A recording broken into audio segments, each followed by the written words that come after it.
pretexto de oferecer culto ao Senhor, sacrificando animais, derramando sangue, sem, no entanto, realizar obras de bondade, de misericórdia para com as pessoas necessitadas que viviam na mesma comunidade.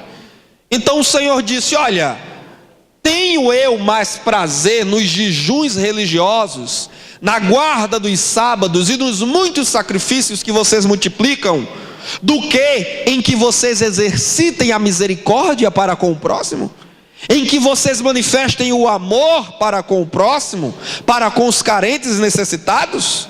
Este é o jejum que eu quero, é que vocês desamarrem os escravos, os coloquem em liberdade, socorram os órfãos e as viúvas e supram os necessitados.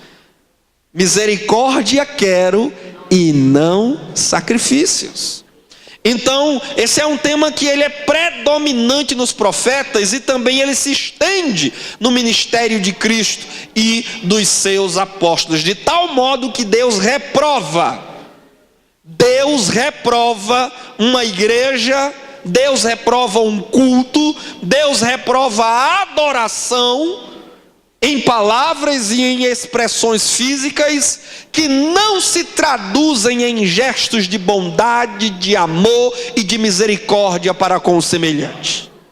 Portanto, Deus não se contenta em que levantemos as mãos, cantemos hinos bonitos, façamos orações prolongadas, varemos as noites em vigílias e saiamos do templo sem nenhuma predisposição, sem nenhum interesse sincero em socorrer os órfãos, as viúvas, as crianças, os idosos, os membros carentes da nossa igreja. O apóstolo Paulo, na primeira carta aos Coríntios, capítulo 13, deixou isso claro como a luz do sol ao meio-dia em um dia sem nuvens, que se não tiver amor, nada vale.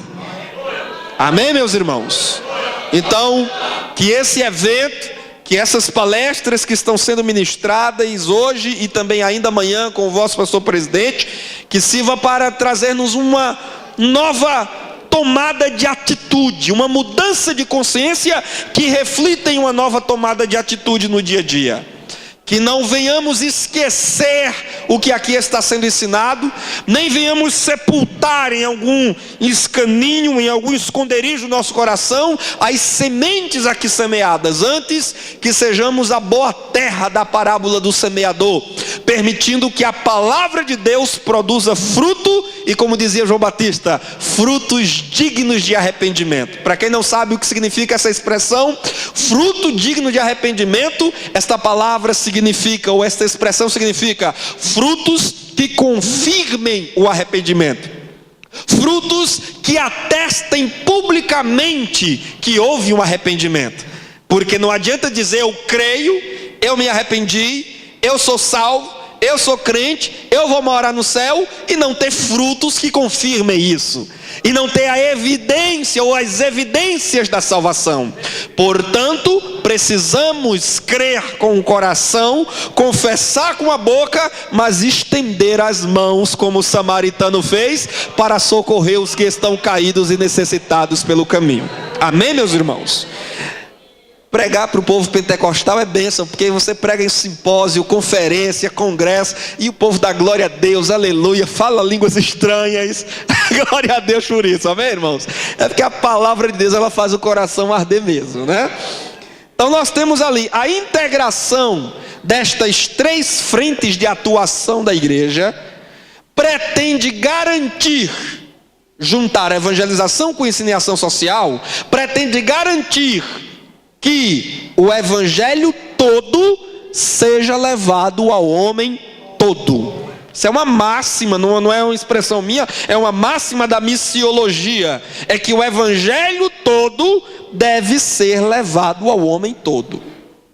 Nós defendemos a tricotomia, essa tripartição do ser humano: espírito, alma e corpo. O evangelho integral deve alcançar o homem integralmente. Não podemos apenas pensar na salvação das almas, Tá, as almas, ok, as almas, mas Deus não nos fez só almas. Nós não somos chamazinhas, labaredas, fantasmas. Nós temos alma, mas temos espírito. E também temos um corpo. E o corpo não se extingue na morte.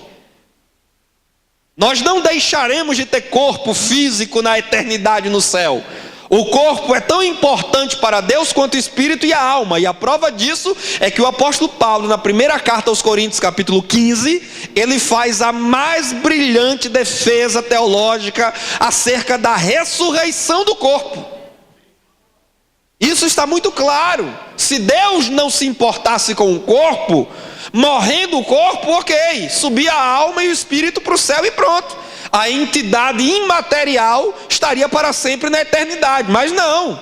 Deus que criou o corpo e que tornou o corpo do crente templo, santuário, habitação do Espírito Santo, Ele vai querer o corpo também na eternidade.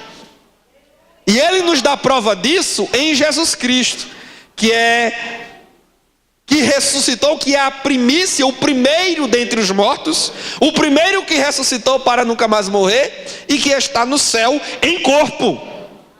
Porque Jesus não subiu para o céu sem corpo físico, Ele subiu para o céu em corpo físico, e Ele está lá. Amém, meus irmãos? E assim também nós ressuscitaremos como Cristo ressuscitou. Portanto, Deus tem todo interesse em nosso espírito, em nossa alma, mas também em nosso corpo. O pecado trouxe, o pastor Fábio Henrique escreveu um livro que eu tive a honra de receber de presente dele. O seu último livro fala de depravação total, que é a corrupção generalizada do ser humano. O pecado afetou o ser humano por inteiro, espírito, alma e corpo. Alguém já disse que se você fatiar o ser humano em 1000 pedaços, cada um desses 1000 pedaços traz a mancha, a mácula, a sujeira, o grude, no bom popular, do pecado. O ser humano está contaminado em seu espírito, em sua alma, em seu corpo. Disse o próprio Deus no livro do Gênesis que as suas inclinações são inteiramente mais desde a meninice. Então o pecado trouxe depravação total, corrupção generalizada, uma infecção, uma chaga que corroeu o nosso corpo da cabeça aos pés. Mas aí vem Cristo, aí vem o Evangelho, aí vem a palavra de Deus e reverte o quadro. Se o pecado de Adão trouxe depravação total, Cristo veio para trazer redenção total. Então agora, Ele veio para desfazer, como dizia o apóstolo João, as obras do diabo. O diabo não nos corrompeu mediante o pecado, a Jesus Cristo vem e nos sara mediante o sangue que verteu na cruz do Calvário. Então, Ele almeja que o nosso espírito, Ele almeja que a nossa alma e Ele almeja que o nosso corpo sejam redimidos, sejam lavados. É por isso que Paulo diz na primeira carta aos Tessalonicenses 5:23: e o mesmo Deus de paz vos santifique em tudo, para que o vosso espírito, alma e corpo, e siga a sequência de Paulo, espírito, alma e corpo. Paulo não diz corpo, alma e espírito, é espírito, alma e corpo, porque a obra começa de dentro para fora. Espírito, alma e corpo sejam mantidos irrepreensíveis para o dia da vinda de nosso Senhor Jesus Cristo. Se você me entende, diga amém. Amém. Então, para sermos pedagógicos, diga comigo: para a depravação total, Cristo providenciou redenção total.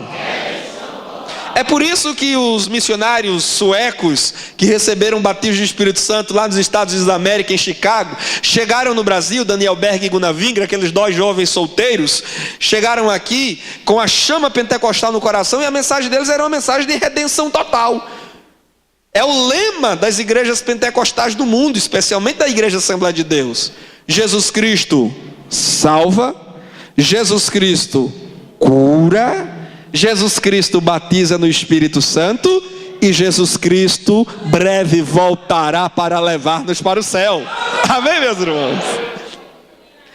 Queridos, o texto de Mateus 28, 19 e 20 já foi lido, o pastor Fábio já fez menção. É o texto que correlaciona pregação com ensino. Pregação é a proclamação destemida, ousada, que nós fazemos do evangelho no púlpito da igreja, ao ar livre, na rádio, na televisão. É a preleção, é expor clara e ousada e fervorosamente a mensagem da palavra de Deus. Ensino é a exposição sistemática, didática, refletida, organizada, pausada, também da palavra de Deus. Tiago 2, 14 a 18, esse texto eu quero fazer questão de chamar a igreja para ler comigo, por favor. Abra a sua Bíblia, vamos manusear. Tiago capítulo 2, versículos 14 a 18. Tiago vai correlacionar fé e obras.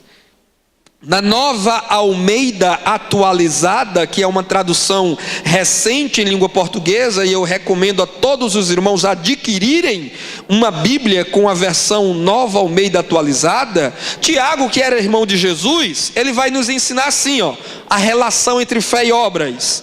Ele dedica o capítulo 2 inteiro sobre esse assunto, mas esses 5 versículos são suficientes. Meus irmãos, qual é o propósito se alguém disser que tem fé, mas não tem obras? Será que essa fé pode salvá-lo? Uma fé que não tem a vida em si mesma, uma fé que não se confirma em frutos dignos de arrependimento, uma fé que não demonstra boa vontade para com o próximo. Será que essa fé pode salvar alguém? Uma fé insípida, uma fé sem sabor, uma fé desprovida de amor e de misericórdia? Não, essa não é a fé genuína, essa não é a fé evangélica, é o que Tiago argumenta. E ele diz no versículo 15, se um irmão ou uma irmã, preste atenção, se um irmão ou uma irmã, porque é interessante notarmos como a ação social da igreja prioriza os domésticos da fé. A igreja deve agir em favor do mundo, como sal da terra e luz do mundo. Vamos chegar mais à frente sobre esse assunto, mas percebam vocês que sempre que os profetas do Antigo Testamento, Jesus e os apóstolos do Novo Testamento falam de boas obras, dá-se um destaque, uma prioridade para a comunidade da fé, porque a igreja não pode sair às ruas para prover sustento aos descrentes, enquanto a nossa família aqui dentro padece necessidade. É um contrassenso, é um absurdo. Por isso Tiago diz, se um irmão ou uma irmã estiverem com falta de roupa e necessitado de alimento diário, e um de vocês lhes disser, vão em paz, tratem de aquecer e se alimentar bem, mas não lhe derem o necessário para o corpo, qual é o proveito disso? Irmão, qual é o proveito disso? O irmão chega para você, expõe a vida, compartilha a necessidade dele com você, você tem condição de suprir-lhe a necessidade. De repente você não tem condição, mas conhece caminhos para solucionar a necessidade daquele irmão, conhece a obra de assistência social da igreja, tem o contato de alguém que pode mitigar, amenizar, resolver a dor daquela pessoa, mas você não atenta para nada disso, e tudo que você diz é, eu vou orar por você, vai em paz. Deus vai providenciar alguém que não sou eu para te ajudar. Esse tipo de fé absurda que Tiago está descartando. Esse tipo de fé que diz, eu creio que Deus vai abrir a porta para você, mas que não tem coragem de colocar a mão no bolso e dizer, meu irmão, eu não posso resolver todos os seus problemas, mas eu acho que posso ajudar para amenizar o seu sofrimento. Receba. Paulo disse, agora pois permanecem esses três, a fé, a esperança e o amor. Mas desses três, qual é o maior? Qual é o maior? Será mesmo? Vocês creem nisso? E por que não estamos praticando isso? Crer e não praticar é outro contrassenso. Crer e não praticar é outro absurdo. Aqueles que dizem, vão em paz, Deus te abençoe, Deus envia alguém que não sou eu para te abençoar, ele está demonstrando fé. Mas a fé é menor que o amor. E a expectativa de Deus a nosso respeito é aquela que disse Jesus: nisto conhecerão que sois meus discípulos, se vos amardes. O que Deus quer é que você deixe de ser avarento, muquirana, pão duro, mesquinho. Coloque a mão no bolso e reparta com esse que está em necessidade.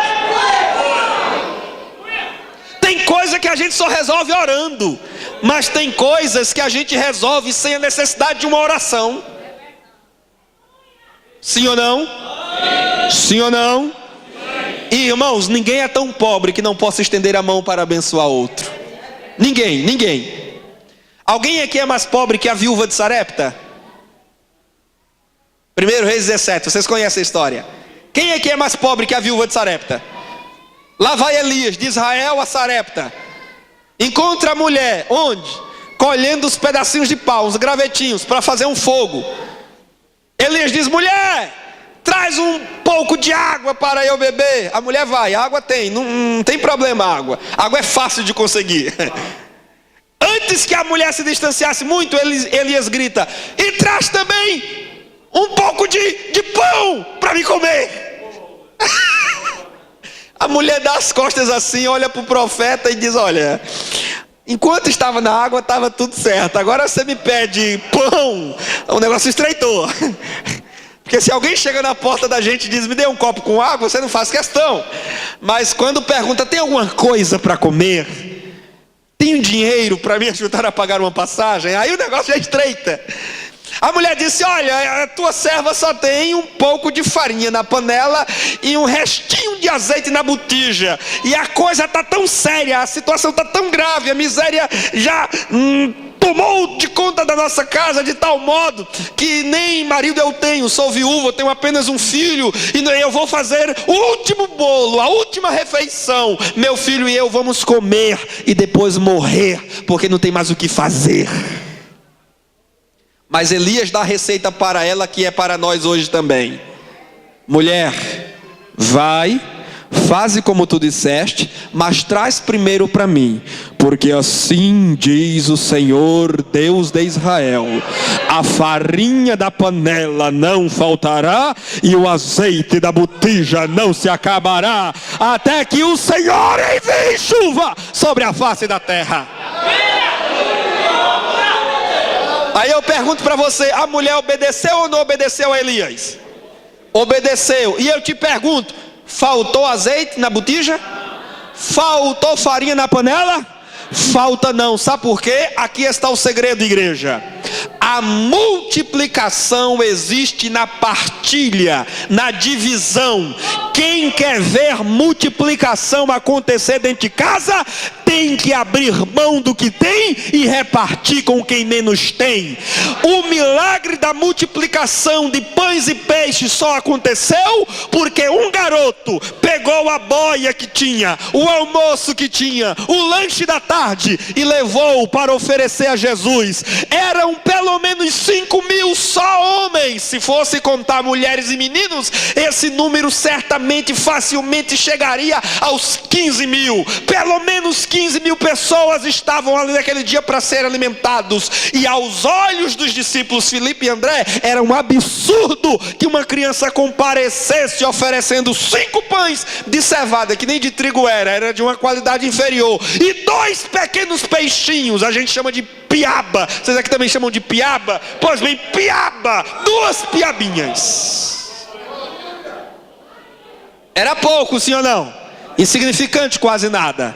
Mas quando há amor no coração, quando há generosidade no coração, quando há boa vontade, como dizia Paulo sobre os da Macedônia, da sua extrema pobreza superabundaram em boas obras, dando até mais do que podiam e do que tinham. Quando se coloca com amor na mão de Jesus o pouco que tem, Jesus diz: pronto, era o que precisava, vou fazer a multiplicação. E até hoje, irmão, eu não entendi aquela conta. Eu não entendi aquela conta, porque tinha 5.000 homens para alimentar. A oferta de pão começou com 5 pães. Jesus repartiu, e não era migalhazinha, não era pedacinho para colocar no buraco dos dentes, aquele pãozinho de ceia, não. Era pão, a Bíblia diz, João 6 vai dizer que o povo comeu de se fartar. Jesus partia e o negócio multiplicava, partia e o negócio multiplicava, partia e o negócio multiplicava. E o que no início era 5 pães, que parecia não dar para ninguém, todo mundo comeu, encheu a barriga e ainda sobrou 12 cestos cheios dos mesmos 5 pães. Se alguém for bom aí de matemática, faz essa conta para mim, que até hoje eu não consegui fazer essa equação. Isso se chama milagre, mas milagre só acontece na vida de quem sabe conciliar fé e obras, fé e amor, fé e bondade, fé e generosidade. Irmão, talvez alguma coisa esteja faltando na sua casa, e não é porque você tem trabalhado pouco, não, você tem trabalhado muito. Na verdade você tem até trabalhado demais, vive doente e o que recebe não pode pagar os comprimidos que toma. Sabe o que é que está faltando na sua vida? Está faltando amor, está faltando generosidade, está faltando repartir. Para você ver Deus multiplicar na tua casa, começa a repartir com as noras, com os genros, com os primos, com os sobrinhos. Toma, recebe. Missões, assistência social na igreja, toma. Como dizia Salomão em Eclesiastes 11, reparte com 7, com 8, porque tu não sabes que desgraça virá sobre a terra. Lança o teu pão sobre as águas, porque depois de muitos dias o acharás.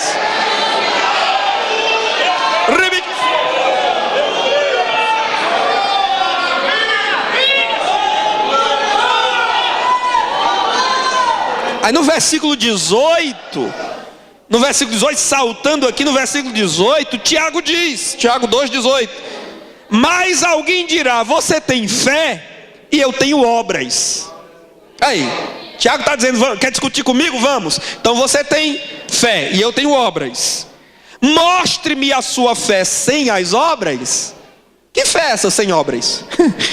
E eu, com as obras, lhe mostrarei a minha fé. Aí eu me lembrei, pastor Fábio, de Zaqueu. No dia que Zaqueu recebeu Jesus em casa, publicano, tinha uma má fama, as suas próprias palavras sugerem que ele realmente tinha feito muita coisa errada lá atrás, extorquindo gente. Mas no dia que Zaqueu recebeu Jesus em casa, quantos aqui já receberam Jesus em sua casa? Quantos?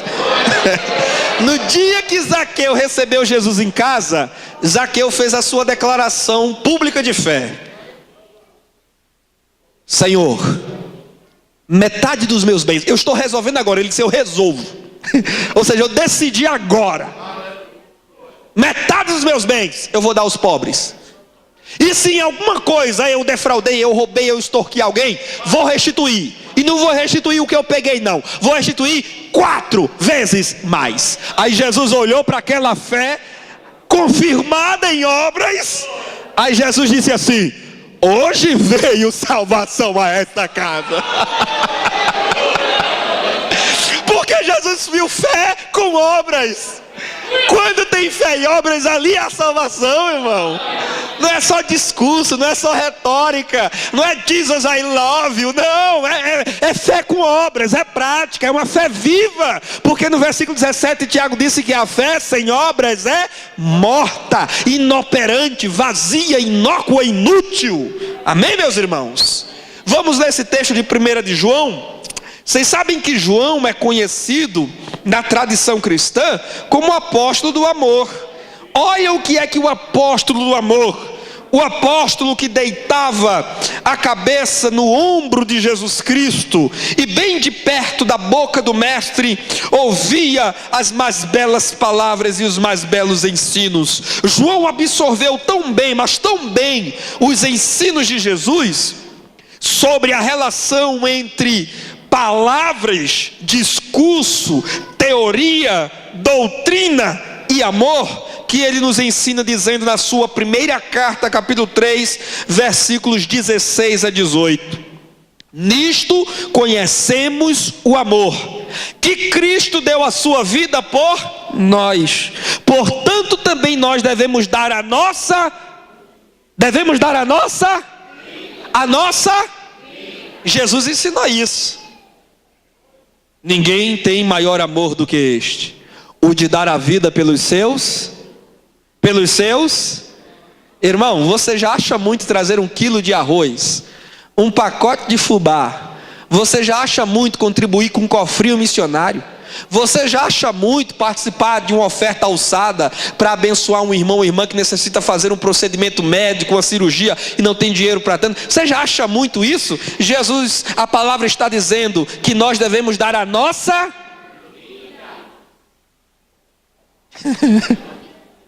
Você acha muito dar R$10? Você acha muito fazer uma cestazinha básica de R$50 para abençoar uma família carente? A Bíblia diz que nós devemos dar a vida. A vida. Você acha muito 10%?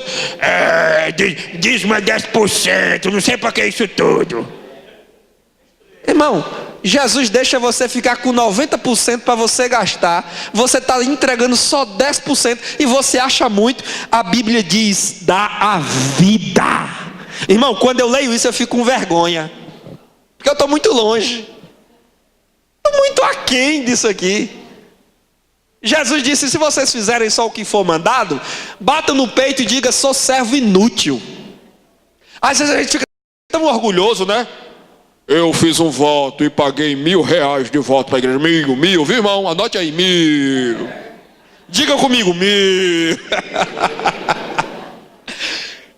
Ai, irmão, Jesus desceu do céu, despiu-se de seu manto de glória, renunciou momentaneamente suas vestes brancas e resplandecentes, o couro dos querubins e serafins, vestiu pele humana de um embrião no ventre da jovem pobre virgem de Nazaré, Maria. Nazaré era um lugar tão pobre, tão ignorado em Israel, que nem aparecia nos mapas antigos, irmão. Aí vai lá Gabriel em Nazaré, para a bichinha de Maria, pobre, diz para ela, Maria, tu és bem-aventurada entre as mulheres, porque em ti será gerado o Filho de Deus, o Altíssimo. A bichinha de Maria não entende nada daquilo, leva um tempo para ela compreender tudo aquilo, mas está lá Jesus nasce, bebezinho, amamentando nos seios de Maria, cresce, brinca com as outras crianças pelas estreitas ruas de Nazaré, vai a Jerusalém, se senta para ouvir os doutores, irmãos, a palavra encarnada de Deus,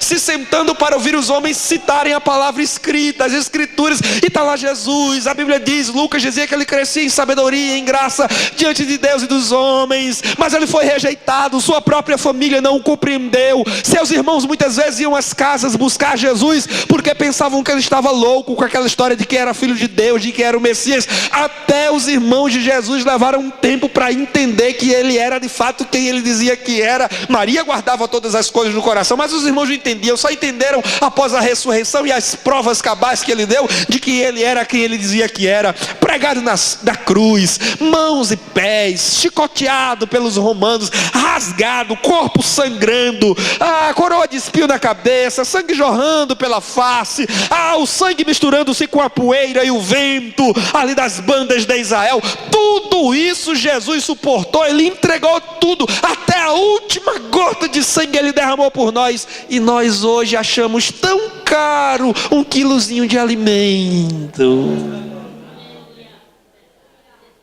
que não vai arrancar pedaço. A gente acha tão caro, irmão, ajudar a obra missionária. A gente acha tão caro tomar parte na assistência social da igreja. Eu não mexo na minha feira, ninguém mexe aqui lá.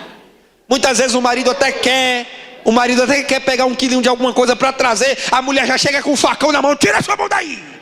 Não mexa na minha margarina, na minha maionese, não invente não. Ô irmã, a gente está tão longe. Jesus nos convida a dar o sangue se for preciso.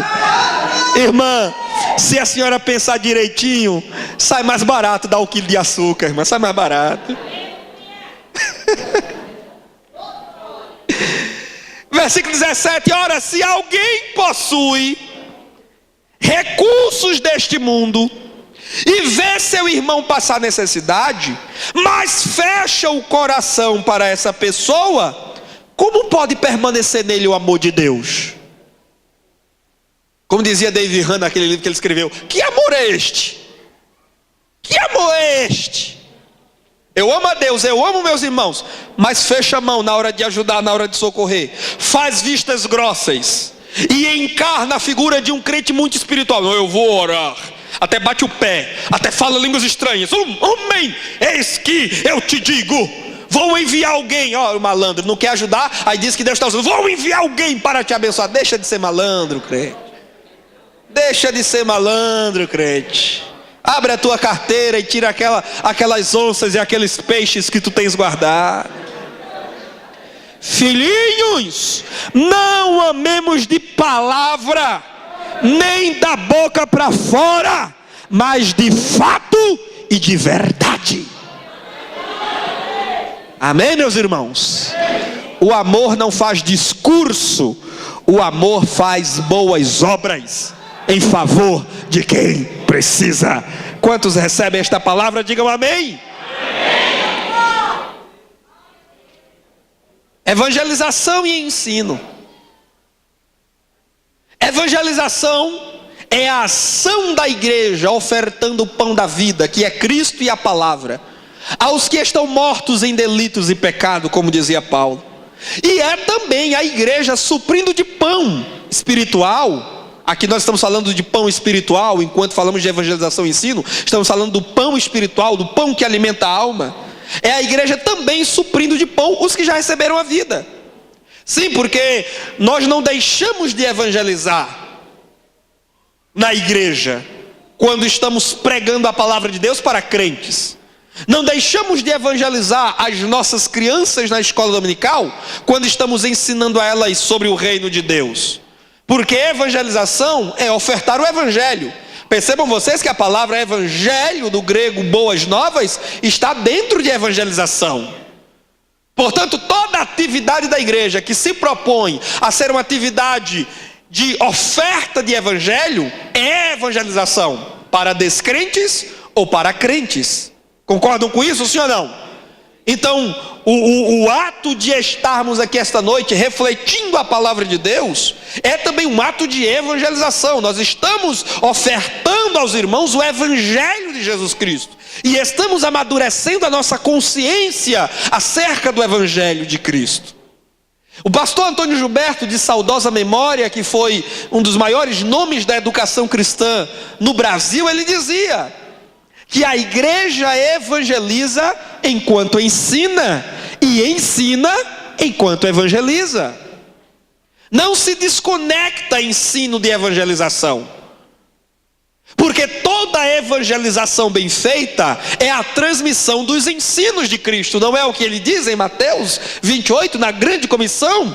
Fazei discípulos de todas as nações, ensinando-os a guardar tudo o que vos tenho dito. É por isso, irmãos, que o pregador que prega no culto à noite, numa cruzada, num culto ao ar livre, ele não pode esperar que almas se convertam se ele não ofereceu às almas que lhe ouviram o evangelho de Cristo. É um absurdo eu perguntar quem quer aceitar a Jesus de quem eu não falei, aceitar o Jesus a quem eu não fiz menção na minha pregação. Preguei sobre tudo, falei sobre tudo, protestei em cima do púlpito, usei o púlpito da igreja como um palanque político. Aí no final, quem aqui quer aceitar Jesus? Que Jesus? Quem quer receber a salvação em sua vida? Que salvação? Ninguém me falou de salvação aqui hoje. Os hinos desde o começo ao fim foi só: toma posse, recebe, Deus vai fazer, seu nome é já para curar, é já para salvar, é já para isso, é já para aquilo, que até hoje, pastor, eu procuro na Bíblia o nome de Deus já e não encontrei. Não sei de onde foi que tiraram esse hino, seu nome é já. Na Bíblia não diz que o nome dele é já. Versões antigas traduziram equivocadamente já. Iá, que é a abreviação de Yahvé no hebraico. Mas não tem nada a ver com o advérbio de tempo da língua portuguesa já. Em cima de uma tradução errada, fizeram uma interpretação errada, hinos errados e pregações erradas. O nome de Deus nunca foi já.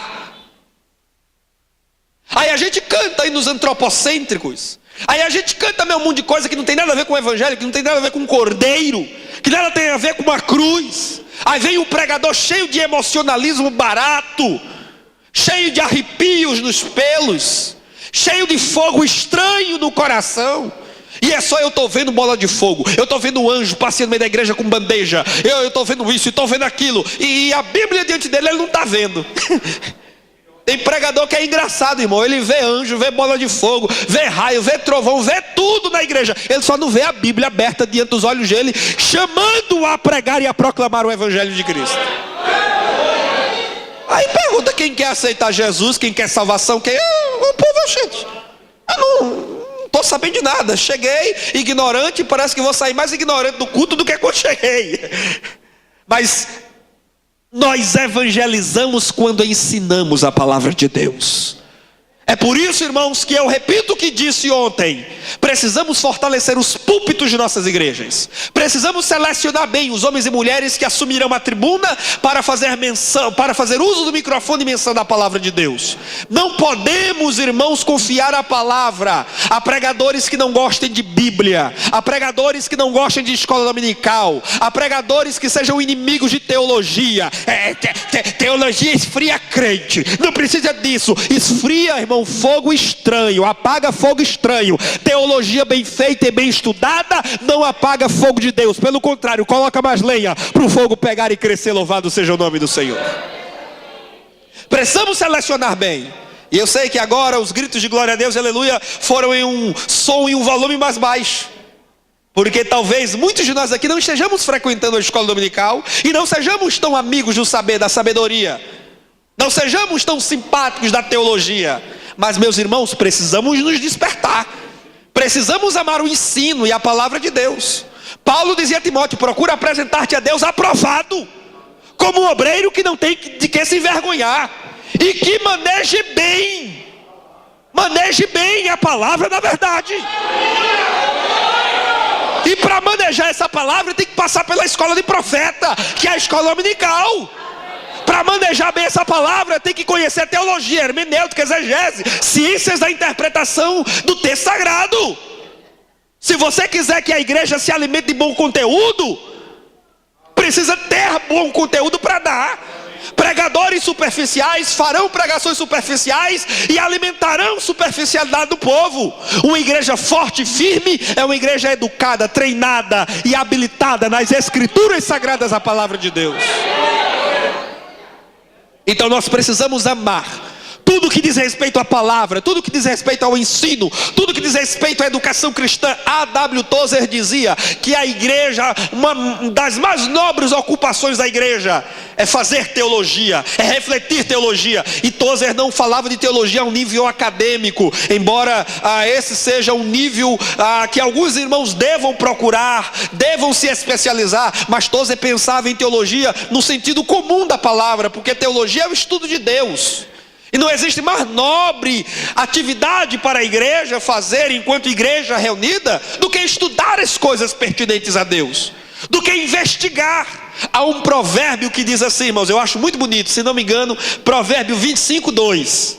A glória de Deus é ocultar certas coisas, tentar descobri-las é a glória dos reis. Há muitas coisas que Deus esconde propositalmente de nós. Há muitas coisas que Deus coloca um véu sobre eles propositalmente, apenas para provocar em nós o desejo sincero de descortinar, de remover o véu, de pesquisar e de descobrir. De Deus é a glória ao ocultar, nossa é a alegria ao descobrir. Quem aqui é pai ou mãe? Levante a mão. Quem é pai ou mãe? Levante a mão. Quem de vocês, pais e mães, nunca tiveram a experiência de brincar com o seu filho em casa? Eu agora estou tendo essa experiência, meu filhinho Lucas, de 2 anos de idade. A gente se esconde dentro de casa para o nosso filho nos procurar. Não é maravilhoso? Você se esconde propositalmente. Apenas para quê? Para ficar escondido o resto da vida de seu filho? Não, mas para que seu filho te procure e para provocar nele aquela boa sensação e despertar nele aquele sorriso quando ele encontrar você escondido atrás da porta do seu quarto. E é lindo, é gostoso de ver aquele sorriso no rosto do nosso filho quando ele nos encontra. Parece que encontrou ouro, parece que encontrou tesouro, parece que encontrou água do deserto, parece que encontrou comida no meio de um lugar inóspito e distante. É essa alegria que Deus quer procurar em nós. Deus escondeu atrás das capas deste livro.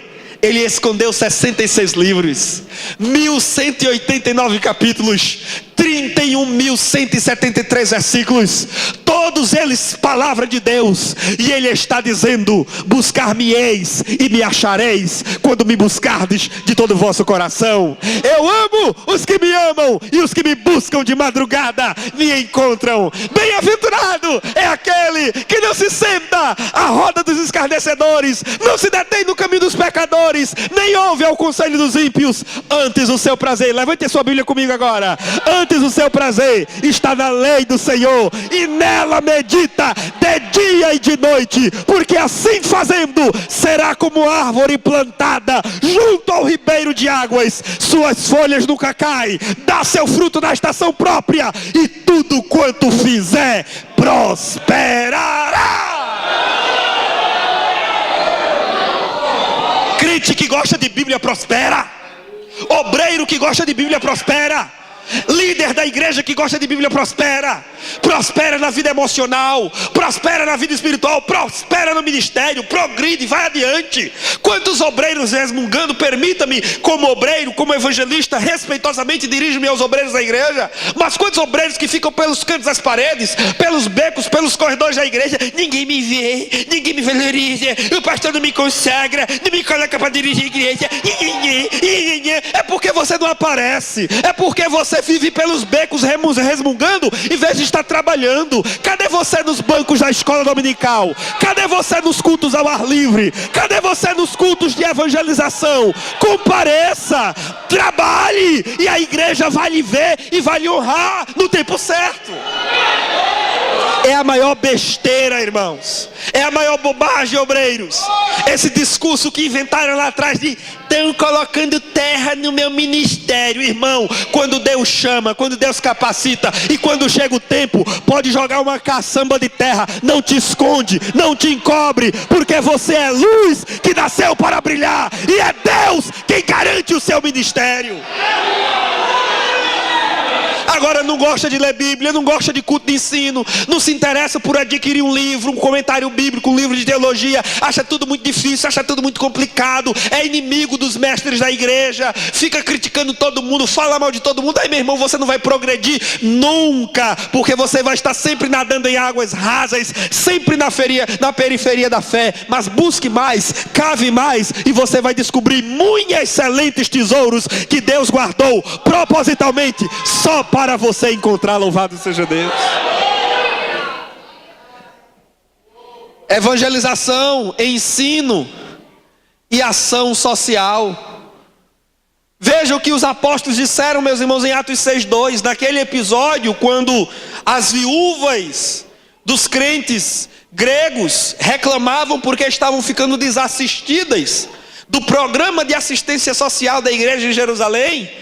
Foram reclamar aos apóstolos de Cristo, e eles disseram: olha, a queixa é válida, é pertinente, a gente não pode deixar ninguém necessitado fora do auxílio social da igreja.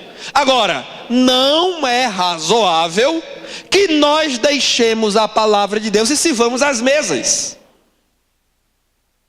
A partir daquela necessidade se institui na igreja o diaconato. O diaconato surgiu na igreja como uma necessidade de assistência social. Os primeiros diáconos da igreja foram separados para cuidar, para prover alimento, assistência social aos crentes que necessitavam. Então, eles eram os homens responsáveis pela assistência social da igreja. Eles não foram separados lá em Jerusalém para servir ceia. Não, não era esse o propósito. Hoje, tudo bem, não é que está errado. Eu só estou dizendo para você que lá, a função do diácono, a função primordial dele na igreja de Jerusalém não era servir ceia, nem também ficar na portaria da igreja. A função primordial do diácono era a assistência social. E ainda hoje, irmãos, embora nós tenhamos adicionado novas responsabilidades, colocado novas atribuições sobre os ombros dos diáconos, eu penso, pastor Fábio, que precisamos resgatar também essa primordial função dos diáconos da igreja. é colocar os diáconos para cuidar da assistência social da igreja, sem evidentemente tirá-los de suas tarefas evangelísticas, de diante das classes de escola dominical, até porque nós vamos ter diáconos na igreja que eram serviçais, mas que também eram pregadores evangelistas e não tinha nenhum problema. Por exemplo, Estevão, a gente não vê Estevão levando alimento para ninguém, ele é um dos 7 diáconos, mas nós conhecemos Estevão pregando. Filipe, não o apóstolo, mas um dos 7, era diácono, mas nós não conhecemos Filipe servindo as mesas, nós conhecemos Filipe também pregando, cheio do Espírito Santo em Samaria. Então não há nenhum obstáculo em conciliar as duas coisas. Nós precisamos chamar os diáconos da igreja à sua responsabilidade primitiva, sem no entanto deixar de perceber vocações ministeriais em cada um deles. Mas o que eu quero ressaltar aqui para os irmãos é a tese cardinal do Evangelho, o coração do Evangelho, que está resumido nas palavras dos apóstolos em Atos 6:2. Não é razoável que nós deixemos a palavra de Deus e servamos as mesas. Sabe o que significa dizer? Significa dizer que a tarefa primordial, mais importante da igreja do Senhor Jesus Cristo é pregar a palavra de Deus. Pregar e ensinar o Evangelho são prioridades. Por quê? Porque somente a igreja pode fazê-lo. Já a ação social, a igreja partilha esse dever com a família e o Estado. O Estado provê assistencialismo, a família deve prover assistência aos membros da sua família. Paulo vai falar isso na primeira carta a Timóteo 5:4, quando ele falava do programa de assistência social de Éfeso. Ele dizia: olha, as viúvas verdadeiramente viúvas serão supridas pela igreja, mas aquela viúva que tiver filhos adultos que possam sustentá-la, deverão sustentá-la para não onerar a igreja.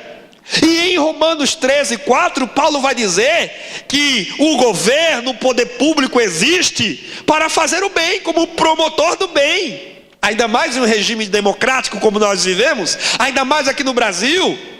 Abono salarial, aposentadoria, INSS e um monte de coisa, um monte de auxílio, Bolsa Família. Então o Estado faz assistencialismo e a família também já faz isso com os membros, suprindo cada um dentro de casa. De tal modo é importante a família suprir aos membros dela, que Paulo diz assim: se alguém não cuidar dos seus, negou a fé e é pior que o infiel. Aí permita-me agora dirigir uma palavra aos jovens solteiros, moças e moças. Levante a mão, moças e moças solteiros aqui essa noite. Levante a mão, não se intimide. Moças e moços solteiros, levante a mão. Muito bem, temos um bom número de moças e moços solteiros. Tem uma palavra de Deus para vocês essa noite. Vocês não me escapam aqui hoje não. É solteiro? Vive com pai, com mãe, com avô, com avó? Então você tem obrigação de participar do orçamento doméstico e de honrar seu pai, sua mãe, seus genitores, seus predecessores. Este é um mandamento da lei de Moisés que persiste no Novo Testamento, conforme ensino paulino. Honra teu pai e tua mãe, para que se prolonguem teus dias de vida e te vá bem em tudo que fizeres na face da terra. Um moço crente, uma moça crente, não pode pegar o salário que recebe e gastar tudo com camisazinha Lacoste, calçazinha da Lacoste, tênisinho da Nike, smartphone de R$1.500, iPhone, não, eu só uso iPhone, é Note 7. Você não pode pegar tudo que você tem, amigo, e gastar com Netflix. Você não pode pegar tudo que tem e gastar com gelzinho para o cabelo, em salões de beleza no final de semana, enquanto o seu pai e sua mãe carecem, padecem necessidade dentro de casa. Você está pecando se você faz isso. Como também está pecando se você já tem saúde, idade e disposição para trabalhar, mas fica dormindo até 11, 12 horas do dia, e quando se acorda, vai para a geladeira como um devorador, comer tudo que seu pai e sua mãe comprou dentro de 1, 2 dias, uma semana. Vai ter com a formiga, preguiçoso. Você está pecando. Glutão.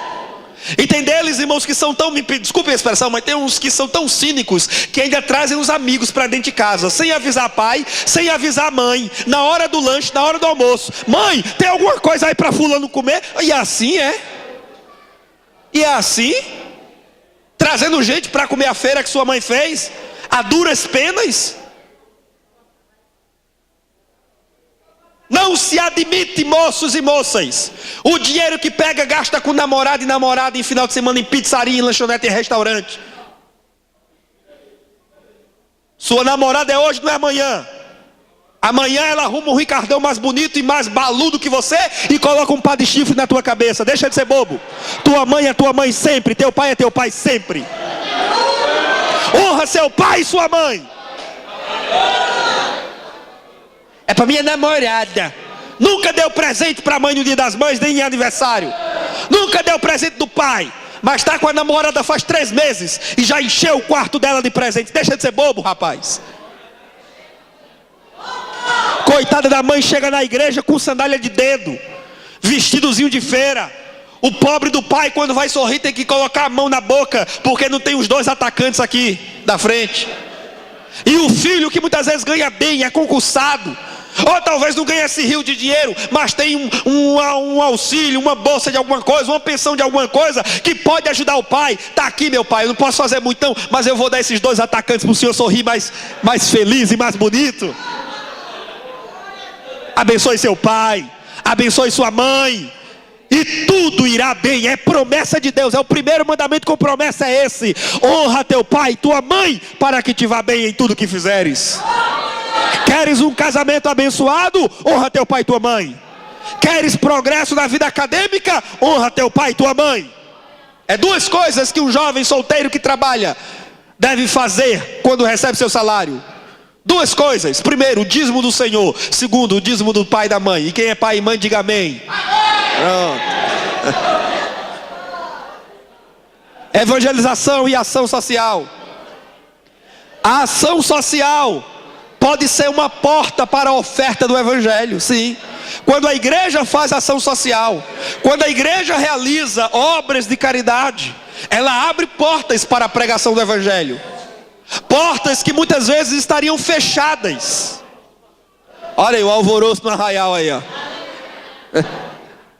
A igreja, disse Jesus, é sal da terra, sal da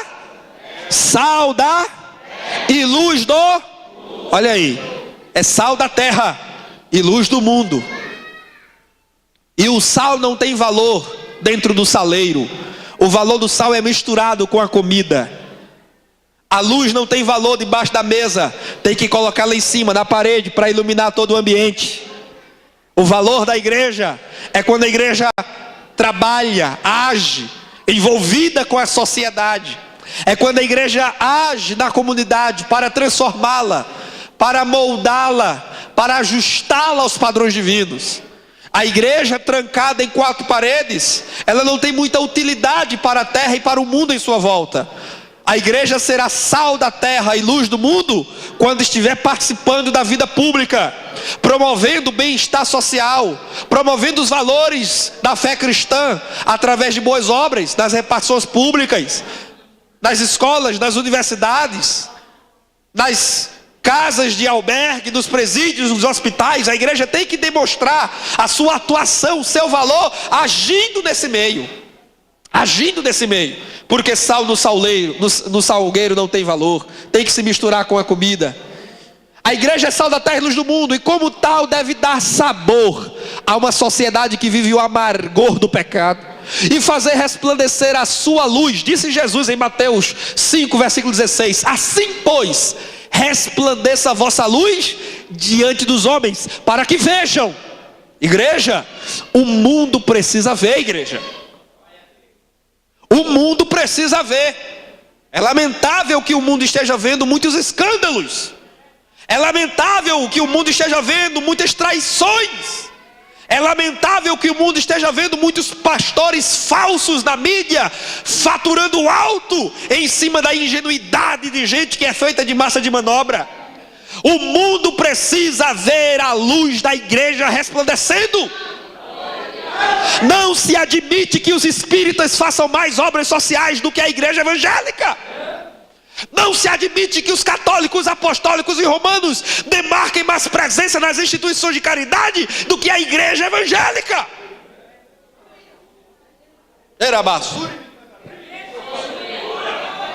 A igreja tem que mostrar presença.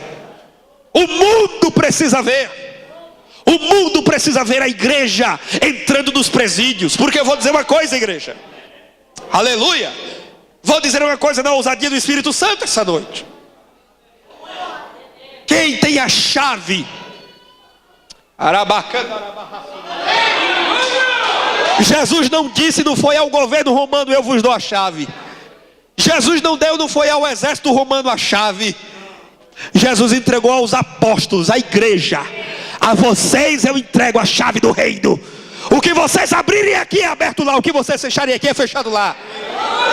É a igreja que carrega o nome de Deus. É a igreja que carrega a autoridade de Cristo. É a igreja que dá sequência ao trabalho de Jesus Cristo nessa terra. Não alimentem, igreja, expectativas exacerbadas de atuais governos. Não alimentem expectativas demasiadas dos homens que ocupam as cadeiras de poder em Brasília. Oremos por eles.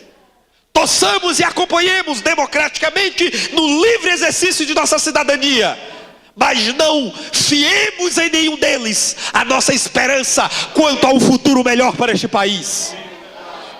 Porque o Congresso Nacional Brasileiro não tem condições de reverter a chaga da sociedade brasileira. Porque ela própria está cheia de chagas em Brasília.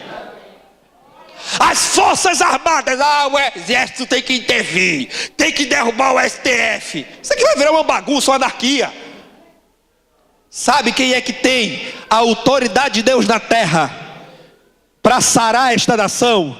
É a igreja de Jesus Cristo, revestida do poder e da autoridade do Espírito Santo, com a Bíblia em suas mãos, vivendo a ética e a santidade do Evangelho, proclamando a sã doutrina e fazendo obras de caridade, obras dignas que concretizem de fato a nossa fé entre os ímpios e descrentes lá fora.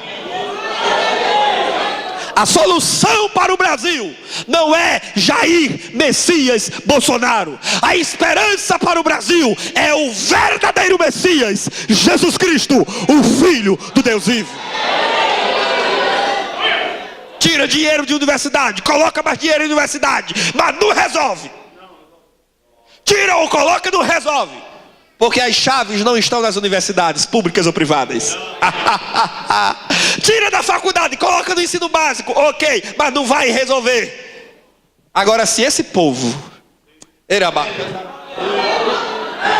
se o povo que se chama pelo meu nome, se humilhar, orar, se arrepender de seus maus caminhos, eu ouvirei dos céus, perdoarei os seus pecados e sararei a sua terra.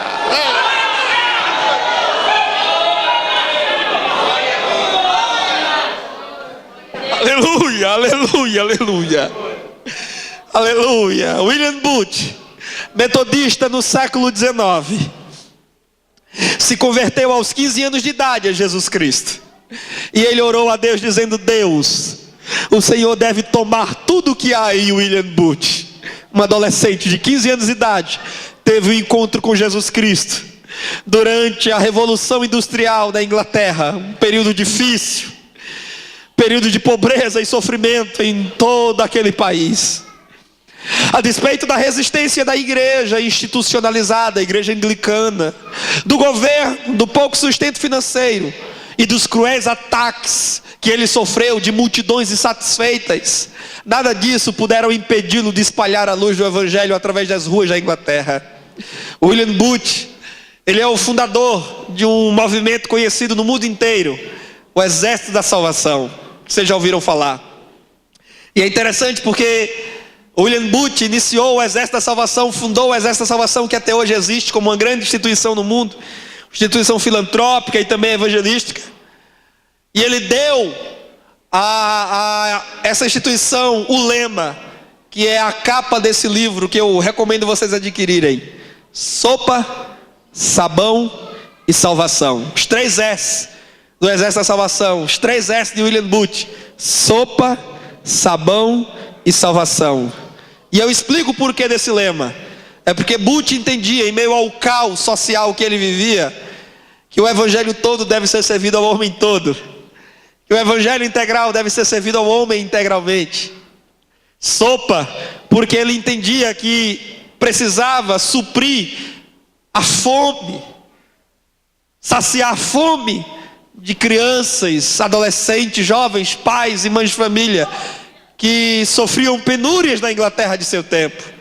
Então ele somava recursos com quem aderiu ao seu movimento para tentar prover sopa, alimento, pão para o faminto. Sabão, porque ele via aquela falta de higiene generalizada que trazia doenças terríveis, porque você sabe que a doença tem várias origens, várias causas, e uma delas é a falta de saneamento básico. E como tudo isso era muito precário no século XVIII, século XIX, William Booth também buscava recursos para prover as pessoas de suprimentos higiênicos para cuidarem, tratarem da sua saúde. Mas o 3º S, que é o mais importante dele, e que Booth não negligenciou: salvação. Porque Booth sabia que não adiantava dar pão ao que fome, e não adiantava dar sabão ao que estava sujo, enquanto seu espírito e a sua alma estivessem desligados de Deus, caminhando a passos largos para o inferno. Booth soube conciliar essa tríade que nós estamos trabalhando aqui hoje: evangelização, ensino e ação social. Com os 3 S do Exército da Salvação, Booth proporcionou sopa, sabão e salvação. E são incontáveis o número de pessoas que foram assistidas socialmente e que também foram resgatadas do pecado e reconciliadas com Deus através do trabalho evangelístico dos metodistas, seguidores de William Booth. Meus irmãos, as comunidades carentes nos esperam, as famílias carentes nos esperam, as crianças humildes nos esperam, os órfãos e as viúvas, os asilos, os hospitais. Quantos que estão nos hospitais agora, sem ter pai, sem ter mãe, sem ter parente, sem ter aderente, necessitando que nós cheguemos lá e sejamos a família que eles não têm. Porque Jesus prometeu, igreja, que aquele que deixar pai, mãe, irmãos, bens materiais neste mundo por amor dele, ganhará ainda nesta vida 100 vezes mais em irmãos, pais, amigos, e no porvir ainda ganha a vida eterna. Vocês são prova disso, porque eu saio de Campina Grande, ando 8 horas de ônibus e chego aqui e encontro: olha, vocês são 100 vezes mais de Deus para mim. Aleluia. E aonde nós chegarmos no Brasil, nós encontraremos uma igreja como essa, que é a nossa família, para nos receber de braços abertos. A hospitalidade, igreja, é uma virtude indispensável do povo de Deus. É tão indispensável que o autor da carta aos Hebreus, ele disse assim: praticai a hospitalidade, porque muitos, sem saber, através dela hospedaram anjos. Vou dizer uma coisa que algumas pessoas aqui vão ficar de orelha em pé, mas vou dizer com convicção da palavra: nós estamos recebendo visitas de anjos ainda hoje, sem o sabermos, sem o percebermos. Heresia, se fosse heresia, o autor da carta aos Hebreus não teria tomado isso. Quantos servos e servas de Deus no Antigo Testamento receberam visitas de anjo? E também no Novo Testamento. Maria recebeu a visita de anjo. Misericórdia de Jesus. Então quer dizer que eu posso receber visita de um anjo? Já sei que daqui para frente eu vou receber todo mundo com carinho, vou servir água gelada, oferecer um cafezinho e ainda oferecer uma fatiazinha de bolo, porque vai que Gabriel esteja me visitando em casa e eu não perceba. Como a igreja, rapidinho, irmãos, para a gente terminar, que eu já extrapolei o meu horário. Como a igreja faz ação social? Aqui eu trouxe alguns pontos, irmãos. Isso aqui é um rascunho que eu fiz agora à tarde. Então é óbvio que esse tema abrange muito mais do que podemos oferecer aos irmãos aqui hoje. Mas de modo geral, como a igreja faz ação social? Suprindo os órfãos e as viúvas, fazendo campanhas visitadoras para hospitais, presídios e asilos, repartindo pão com os necessitados, acolhendo os estrangeiros. Meus irmãos, nós estamos vendo aí essa crise da imigração do mundo, crise de imigração. A gente acompanha pelos jornais, venezuelanos fugindo, vindo para o Brasil, africanos fugindo, vindo para o Brasil ou para outros países da Europa e do norte da América. E eu já vi crentes dizerem assim, assistindo o jornal e vendo imigrantes. Eu já vi crentes dizer assim: essa raça de gente ruim está com problema lá, que se resolvam para lá. Nós aqui já temos problema demais. Irmão, não faça isso não. Não faça isso não. Viu? Porque são semelhantes. São seres humanos como nós. Devem ser alvos de nosso amor, de nossa misericórdia. Devemos tratá-los com amor. Devemos orar pelos imigrantes. Devemos somar esforços para amenizar o sofrimento dessa gente. Porque a despeito de todas as dificuldades que nós temos em nosso país, nós ainda estamos em uma situação muito melhor que os venezuelanos. Estamos em uma situação muito melhor que aqueles de Moçambique, que foram devastados pelos mais recentes furacões que por lá passaram. Estamos em uma situação muito melhor do que os nossos irmãos da África e do que muitos países da Ásia. E nós devemos estender as mãos para ajudar essas pessoas da forma que for possível a igreja fazer. Devemos disponibilizar profissionais e técnicos da igreja, pedagogos, especialistas, advogados, médicos, para orientar os membros da igreja e a sociedade em geral sobre os perigos das drogas, precaução contra a violência, promovermos palestras na igreja, sim, palestras nos setores sobre o perigo das drogas, e chamar a juventude da igreja, chamar a comunidade em volta à sociedade para estar presente. E se a sociedade se sentir intimidada em vir, a gente vai até onde ela está. Palestras, eventos ao ar livre, porque tem gente que tem vergonha de vir para a igreja, porque não tem uma roupa que acha adequada para a igreja, aí não vem. Porque já sofreu traumas na igreja, não quer voltar. Então se o povo não vem, a igreja vai onde está o povo para levar a instrução, o ensino e a ação social. Disponibilizar assessoria jurídica, sim, advogados da igreja, médicos da igreja, para dar auxílio àqueles que precisarem, que carecerem desse auxílio. De muitas formas a igreja, irmãos, pode atuar em ação social e suprindo os missionários do campo. Isso é primordial, suprir os missionários do campo. Olha o que é que Jesus disse em Mateus 25, 35 a 36, quando ele fala da separação dos bodes das ovelhas, do julgamento das nações que haverá de acontecer por ocasião de seu retorno. Ele vai dizer para os que estiverem à sua direita, para as suas ovelhas: vinde benditos de meu Pai, possuí por herança o reino que para vós foi preparado desde a fundação do mundo. Por quê? Porque tive fome e vocês me deram de comer, tive sede e me deram de beber, era estrangeiro e vocês me hospedaram, estava nu e vocês me vestiram, adoeci e vocês foram me visitar, estive na prisão e vocês me foram ver. E naquele dia as pessoas dirão para ele: Senhor, quando foi que te vimos padecendo todas essas coisas e te socorremos? Porque nós vivemos lá em Mossoró, no Rio Grande do Norte, no ano 2019. Nunca te vimos pessoalmente, nunca te demos qualquer par de roupa, nunca te medicamos, nunca fomos em um presídio te visitar. Aí o Senhor vai dizer o quê? Todas as vezes que fizeram estas coisas a um dos meus pequeninos, a mim estavam fazendo. Irmão, se a igreja entender isso, se a igreja despertar essa consciência, não é só para ela que eu estou fazendo, é para Jesus que eu estou fazendo. Não é só para as viúvas, para os órfãos, para os missionários que eu estou fazendo, é para Jesus. Qualquer que der um copo de água fria a um dos meus pequeninos, um copo de água fria, não é água quente tirada da torneira não, irmão, é um copo de água fria, gelada. Quem der um copo de água fria não ficará sem o seu galardão. Aí, quem foi que colocou esse copo de água fria aqui? Quem foi? Quem foi que colocou? Cadê o auxiliar, o obreiro? A obreira, quem foi? Aleluia. Glória a Deus. Viu? Simples, né? Coisa tão simples. Tem um galardão para você só por isso. Aleluia. Deixe-me terminar essa mensagem, meus irmãos, porque afinal de contas eu não quero cansar vocês e quero deixar as portas abertas para voltar outra vez. Citando Charles Spurgeon, o famoso pregador inglês do século XIX.